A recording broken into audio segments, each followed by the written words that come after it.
Okay, now the next part of this that can be a headache is the hammer, extractor, and firing pin safety, that whole assembly. Take your mainspring assembly. This is actually 3 pieces. I didn't take this apart on video, but basically if you do need to take it apart for whatever reason, like to replace that spring, this just turns, it's just a fitted hole. It turns one way to take it out and put it back in and twist it to keep it in.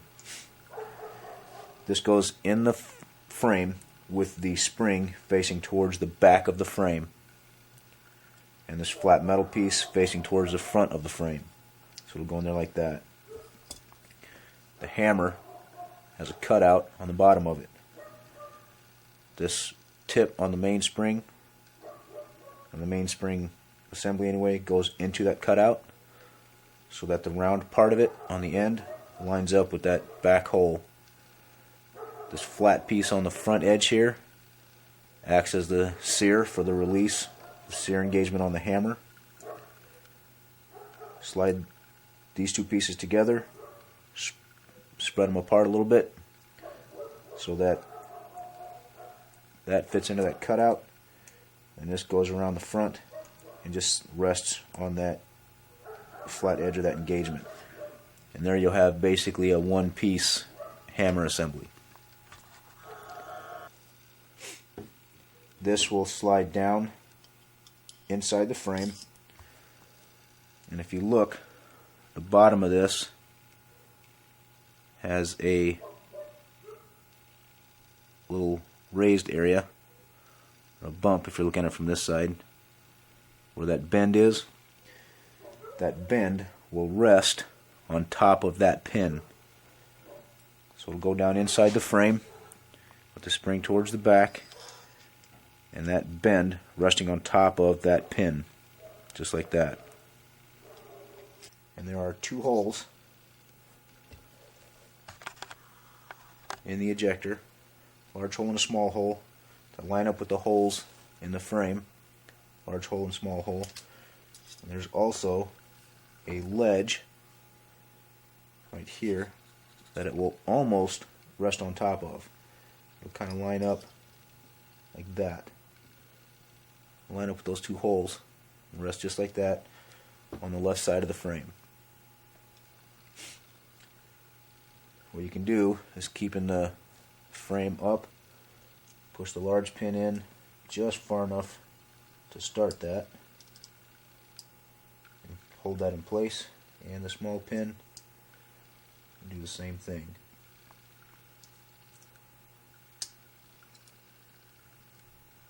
And what you have there is both frames sticking out the side of the pistol, sticking out the side of the frame, both pins on the left side of the frame. Put them so they're just barely in place and just barely holding that ejector in place. Once you have it that far and you have the ejector in place, ejector's in place held by those 2 pins, go ahead and push that small pin almost all the way through, just so it's out of your way and so it'll hold that ejector where it needs to be. The large pin, slide it almost all the way out so that you can get your 1-piece hammer assembly placed inside there and have room to fit it. Might have to play with that pin a little bit to make sure it goes all the way in there. Make sure it's fully seated in the bottom of the firearm. Back here, make sure that little dent is fully seated against that pin like it should be. Then, to make assembly a little bit easier, take that brass pin punch. Actually, you might even go with a smaller one for now to force those holes to line up.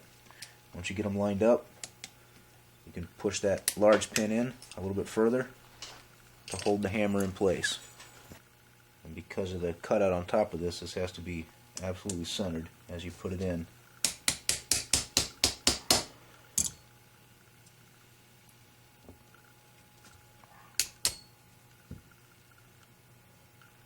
Okay, now stop when it is almost all the way through. Now stop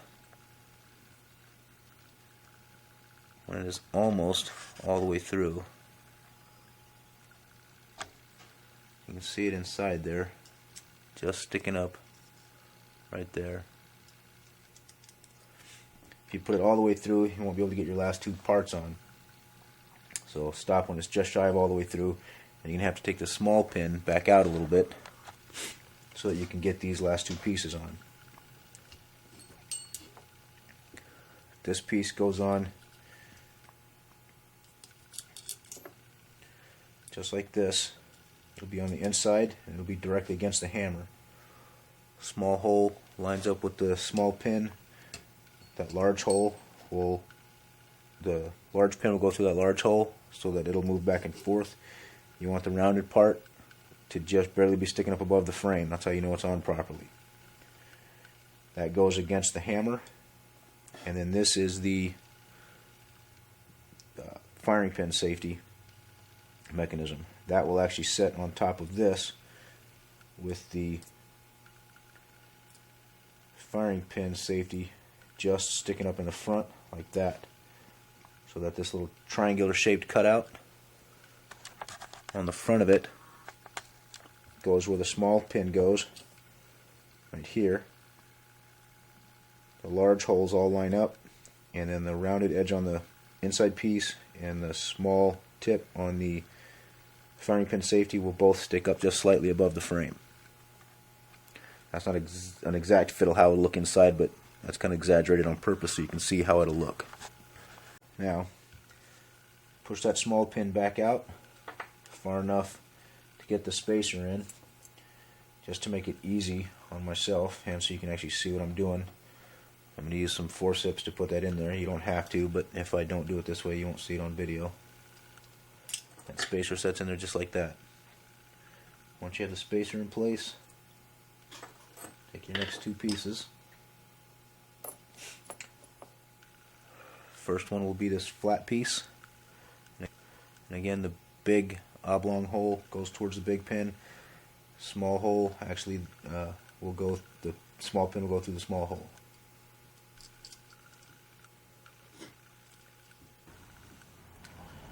And you'll know that those are lined up properly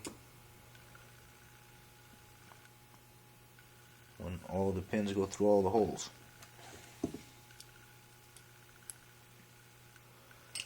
I like to use the hard edge of the table just to get the large pin started to hold it in place, while I get the small pin pushed through far enough to make sure that it stays. Just to make sure that it doesn't fall out. That's all you need. And the last one is the firing pin safety release. When you pull the trigger, this gets pushed up, which pushes up on the bottom of the firing pin safety, which releases it so that the firing pin will move. That fits in there just like this.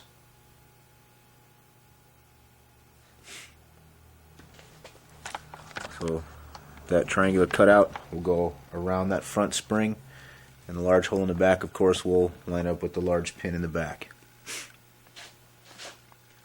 So place that in there. Once I have that large pin started in the back, then I go back to working on the small pin in the front. For that, you just make sure all your holes still line up like they should, and then the small pin should push through pretty easy. It won't go all the way through the frame, but it'll push most of the way in. It doesn't take much muscle to get that to go the rest of the way. You can actually hold the frame in your hand and then just gently tap that in, and that'll tap all the way in until it's flush on both sides.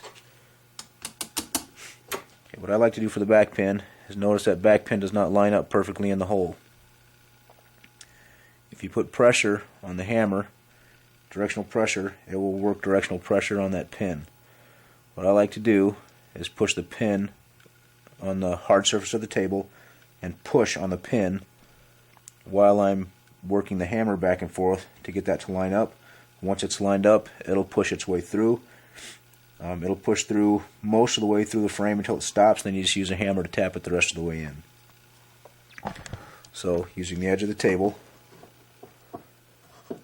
push down on that pin while I work that to get it lined up. There it goes. Once it's through, it'll stop because it's a pretty tight fit. You'll have to use your hammer to tap it the rest of the way in.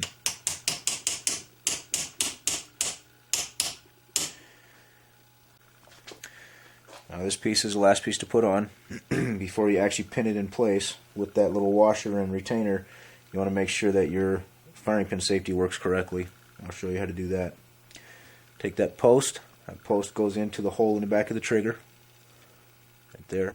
Tail of that spring right here goes underneath this piece and fits into that cutout. So this will be on the frame like that, with that spring being underneath there. So just lift that tail of that spring down out of the way. Get that post started in the trigger. Once you have that post started in the trigger, you will pull that spring down out of the way. Get it seated. That spring, it won't go all the way in because you have to take pressure off of this, which I'll show you in a second. But get that spring into that cutout. Once the spring's in that cutout, pinch this in your finger, lift up on it, and then that will seat fully, and then you can release that. So just pinching this gently just to make sure everything stays in place. Also, don't let this release. If it releases without anything being assembled, it could damage stuff, so just bring it back. Pull the trigger far enough back to make sure that this is going to pop up. Now, as you notice, one of the safety devices on this is you pull the trigger and it doesn't work because there's no magazine in it. So you can put an empty magazine in it at this point to push up on that piece right there. Bottom of the magazine pushes up on that. So you can pull this back. Just like I said, don't let it release. Just before the breaking point, you can see that firing pin safety come up, which releases the firing pin. That's how you know that's all assembled properly.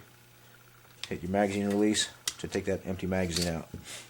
Now, if you don't want to put that empty magazine in there, you can do the same thing. You just have to have one more set of fingers to push up on that while you pull a trigger and make sure all that works. Once you've got that far and you've checked to make sure that is working properly, take that washer, set it over the top of that pin, make sure it's fully down out of the way, and take that little retainer, slip it on top of the washer, and use a screwdriver. I put my finger over the top of it, so you're not going to be able to see it. Put my finger right over the top of it so that it doesn't take off flying across the room if it doesn't push on evenly and straight. And then just push on with the screwdriver. You can see that's on. And your lower receiver is fully assembled other than the grips.